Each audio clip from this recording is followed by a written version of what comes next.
د یحیی شاهدي دا وه کله چې د اورشلیم د یهودیانو مشران ځینې کاهنان او لاویان یحیی ته ورولېږل چې پوښتنه ترې وکړي ته څوک یې؟ هغه اقرار وکړ او منکر نه شو بلکې ښکاره ویل زه مسیح نه یم.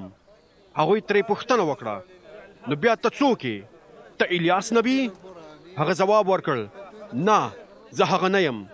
هغوی پوښتنه وکړه ته هغه پیغمبر یې چې موږ ورته په تمه یو؟ هغه ځواب ورکړ نه. هغوی وویل نو بیا موږ ته ووایه چې ته څوک یې؟ ځکه هغو کسانو چې موږ رالیږلي یو هغوی ته باید ځواب ورکړو د خپل ځان په هکله څه وایي؟ یحیی وویل لکه څنګه چې اشیا نبي ویلي دي زه د نارې وهونکي اواز یم چې په دښته کې نارې وهي چې د څښتن لاره سمه کړئ.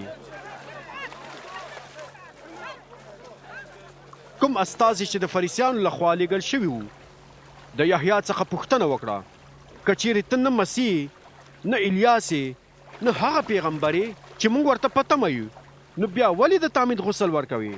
یحیی ځواب ورکړ زه په اوبو باندې د تعمید غسل ورکوم خو ستاسو په منځ کې یو څوک ولاړ دی چې تاسو هغه نه پیژنئ. هغه زما څخه وروسته راځي خو زه د دې لایق هم نه یم چې د هغه د څپلیو تسمې خلاصې کړم.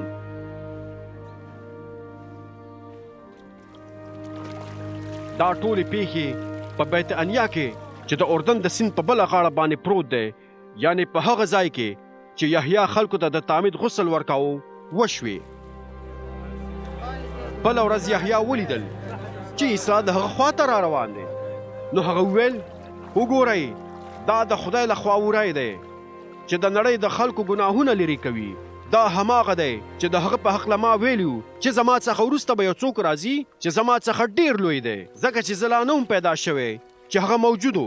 ما هغه نه پیژنده چې هغه به څوک وي خو زه راغلم چې د اوبو په وسیله د تعمید غسل ورکړم د دې دپاره چې هغه د اسرائیلو خلکو ته ور وپېژنم. بیا یحیی دا شاهدي ورکړه ما روح القدس ولیده چې د کوترې په شکل د اسمان نه رانازل شو او په هغه باندې کېناست. ما هغه نه پیژنده خو هغه چا چې زه یې راولېږلم چې د اوبو په وسیله د تعمید غسل ورکړم ما ته ویلي وو هر کله چې ته ووینې چې په کوم چا باندې روح القدس نازل شي او په هغه باندې کینی نو پوه شه چې دا هماغه سړی دی چې د روح القدس په وسیله به د تعمید غسل ورکوي. ما ولیدل چې داسې وشول او شاهدي ورکوم چې هغه د خدای زوی دی.